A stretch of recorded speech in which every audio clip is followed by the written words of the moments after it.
दिवाली के बाद election campaign में टॉप गियर लग चुका है। महाराष्ट्र में तो गजब का खेल चल रहा है। यूपी में उपचुनाव की तारीख ऐसी बदली कि अखिलेश यादव तड़प गए। उधर प्रधानमंत्री नरेंद्र मोदी ने झारखंड में धमाकेदार प्रचार करके इंडी गठबंधन को तड़पा रखा है।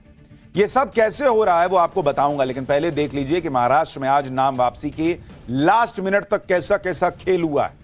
भाई आज जिन्होंने नामांकन दाखिल किया था उनको नाम वापस लेने का लास्ट दिन था और लास्ट मिनट तक खेल चला है बॉस। महाराष्ट्र में विपक्ष का महाविकास अघाड़ी हो या फिर बीजेपी का महायुति गठबंधन, दोनों के लिए बागी उम्मीदवार बड़ा सिरदर्द बन गए। दोनों गठबंधन ने आज नाम वापसी के आखिरी दिन तक पूरा जोर लगाया कि ये जो बगावती नेता हैं, बागी उम्मीदवार हैं, वो चुनाव से हट जाए। इसमें कई जगह पर बात बन भी गई। बीजेपी गठबंधन ने कई बागियों को मना लिया है, लेकिन महाविकास अघाड़ी के कई बागी नेता नॉट रीचेबल दिख रहे हैं। बीजेपी गठबंधन के 24 बागियों ने नाम वापस लिया, महाविकास अघाड़ी के 21 बागियों ने नाम वापस लिया। ये आंकड़े देर शाम तक के हैं। कल तक स्थिति और साफ हो पाएगी कि किस गठबंधन के कितने बागियों ने नाम वापस लिया है।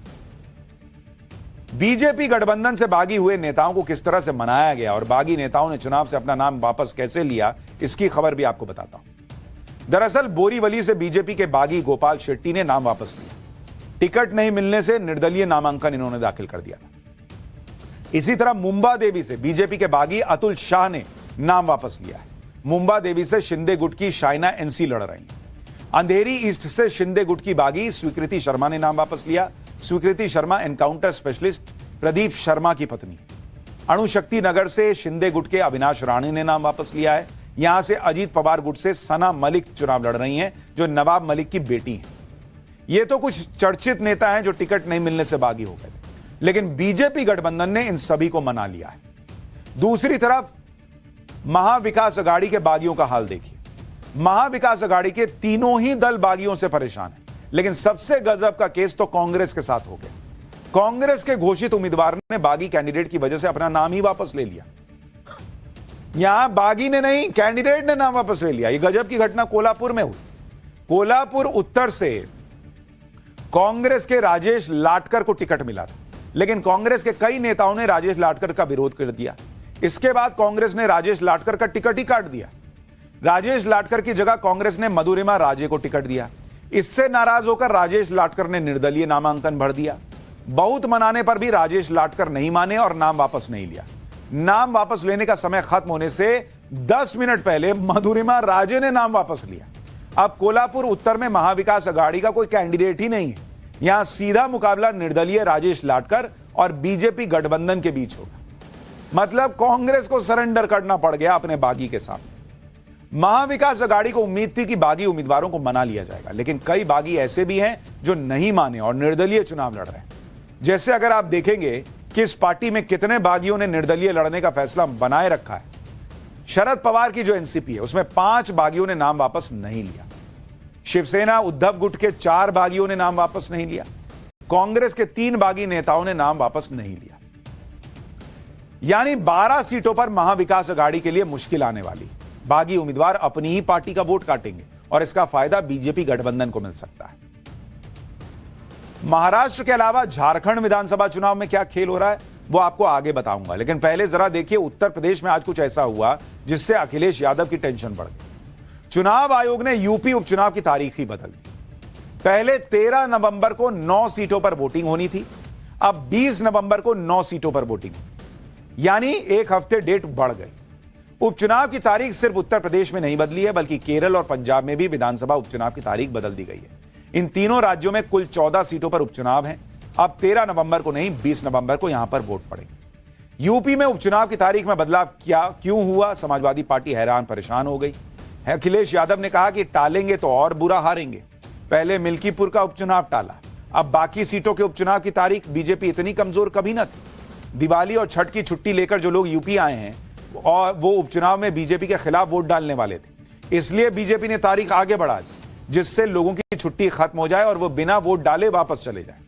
अखिलेश यादव छुट्टी खत्म होने की बात कर रहे हैं और उनकी पत्नी डिंपल यादव कह रही हैं कि तारीख बदलने के पीछे कोई तालमेल बीजेपी ने बिठाया है।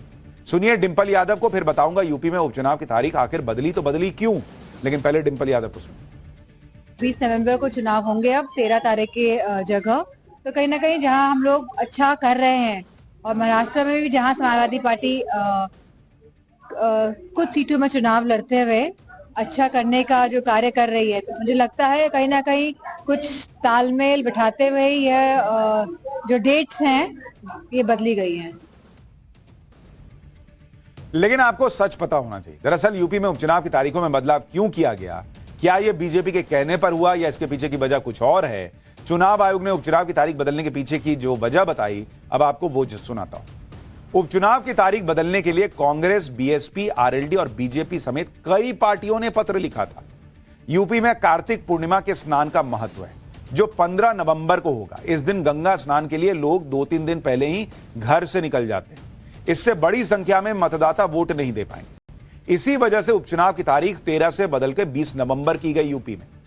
और यह रिक्वेस्ट सिर्फ बीजेपी ने नहीं की थी, कांग्रेस ने भी की थी, बीएसपी ने भी की थी। यानी अखिलेश यादव भले ही चुनाव की तारीख बदलने को ट्विस्ट दे रहे हों, लेकिन सच्चाई यही है कि कई पार्टियों ने तारीख बदलने की डिमांड की थी। और तारीख बदलने से तो अखिलेश को खुश होना चाहिए। अखिलेश यादव को चुनाव की तैयारी करने के लिए 7 दिन और मिल रहे हैं, क्योंकि यूपी के सीएम योगी आदित्यनाथ तो एक एक सीट की तैयारियों पर नजर बनाए हुए हैं। सीएम योगी न सिर्फ यूपी में प्रचार कर रहे हैं, बल्कि दूसरे राज्यों में भी सीएम योगी की तगड़ी डिमांड है। महाराष्ट्र में सीएम योगी प्रचार कर रहे हैं और झारखंड में भी उनकी एंट्री होने वाली है। उसके बारे में आगे बताऊंगा। उससे पहले आज झारखंड चुनाव में पीएम मोदी की धमाकेदार एंट्री सुनिए। आज झारखंड में पीएम मोदी ने 2 चुनावी रैलियां कर दी। पीएम मोदी को सुनने के लिए भाई साहब जबरदस्त भीड़ पहुंची।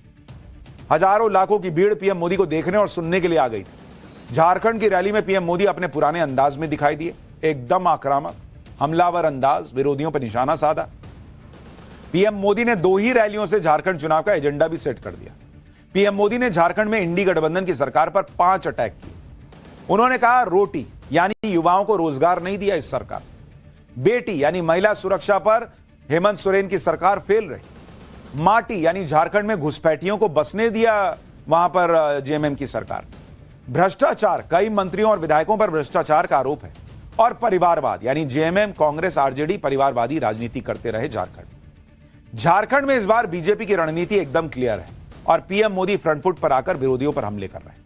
एक बार पीएम मोदी को सुनिए कि रोटी बेटी माटी पर उन्होंने क्या कहा, फिर आपको बताऊंगा कि झारखंड में बीजेपी का डबल अटैक वाला प्लान क्या है। ये आपकी रोटी भी छीन रहे हैं, ये आपकी बेटी भी छीन रहे हैं, और ये आपकी माटी को भी हड़प कर रहे हैं। अगर जेएमएम, कांग्रेस, आरजेडी की यही कुनीति जारी रही तो झारखंड में आदिवासी समाज का दायरा सिकुड़ जाएगा। ये आदिवासी समाज और देश की सुरक्षा दोनों के लिए बड़ा खतरा है। इसलिए इस घुसपैठिया गठबंधन को अपने एक वोट से उखाड़ फेंकना है। फेंकेंगे, एक एक वोट रोटी बेटी माटी को बचाएगा। यानी झारखंड में 2 ही रैलियों से पीएम मोदी ने चुनाव के मुद्दे सेट कर दिए। झारखंड चुनाव में इस बार घुसपैठ प्रमुख मुद्दा है और इसी मुद्दे पर बीजेपी लगातार हेमंत सोरेन सरकार पर हमले कर रही है। घुसपैठ के मुद्दे पर केंद्र सरकार ने 12 सितंबर को झारखंड हाईकोर्ट में हलफनामा दाखिल किया था, जिसके मुताबिक झारखंड में घुसपैठ के साथ बड़े पैमाने पर धर्मांतरण हो रहा है। झारखंड में आदिवासी परिवार के लोग पलायन कर रहे हैं। दुमका, पाकुड़, साहिबगंज, गोड्डा, जामताड़ा और देवघर की डेमोग्राफी में तेजी से बदलाव हुआ है। 1951 में इन 6 जिलों में आदिवासियों की आबादी 44.66% थी, जो 2011 में घटकर 28% रह गई है। इसी दौरान इन 6 जिलों में मुसलमानों की आबादी 9% से बढ़कर 23% हो गई। अवैध घुसपैठ को पीएम मोदी झारखंड में आदिवासियों से जोड़कर इंडी गठबंधन पर हमले कर रहे हैं। पीएम ने आज रैली में कहा कि झारखंड मुक्ति मोर्चा, कांग्रेस और आरजेडी घुसपैठियों के समर्थक हैं और ये तीनों पार्टियां झारखंड का सामाजिक ताना बाना तोड़ रही हैं। सुनिए एक बार पीएम। जेएमएम, कांग्रेस, आरजेडी ने तुष्टीकरण की नीति को चरम पर पहुंचा दिया है। ये तीनों दल सामाजिक तानाबाना तोड़ने पर आमाद है।